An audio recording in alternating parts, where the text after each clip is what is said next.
नमस्कार, मी प्रगती पाटील. आमच्या साई दर्शन सोसायटीमध्ये जे आहेत 3 शीख आले होते आणि ते म्हणतात की जे रविवारी गुरुद्वारामध्ये प्रोग्राम आहे त्याकरता ते चंदा गोळा करत आहेत आणि ते सगळं फ्रॉड आहे.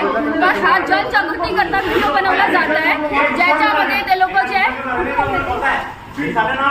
हरिद्वारवरनं आलेले आहेत आपल्या डहाणूमध्ये आणि ते सांगतायत की डहाणूमध्ये ते चंदा गोळा करतात, या लोकांची फसवणूक करतायत. तर चला हे बघा, हे लोक एक मिनिट त्यांच्या हा बिलकुल ओके तर हे तिघं आले होते आणि हे सांगतायत की जे आहेत आम्ही हरिद्वारवरनं आलेले आहेत आणि ते आपल्या डहाणूला येऊन चंदा गोळा डहाणूच्या शीख आणि गुरुद्वाराच्या याच्यात आपल्या डहाणूच्या गुरुद्वाराकडनं. सर, तुमचं काय म्हणणं आहे? तुमच्याकडनं आलेले आहेत का?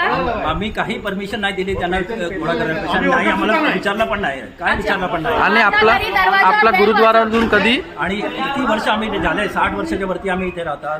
कधी एक कोणी पण नाही सांगू शकत की आम्ही पैसे मागायला. बरोबर. आणि माझ्याकडे डोरबेल वाजवली आणि सांगितलं रविवारी जे आहे आपल्या मसोलीला गुरुद्वाराकडनं कार्यक्रम आणि त्याच्याकरता हे चंदा गोळा करतायत आणि आता सरळ सरळ खोटं बोलतायत की असं आम्ही काही म्हटलं नाहीये.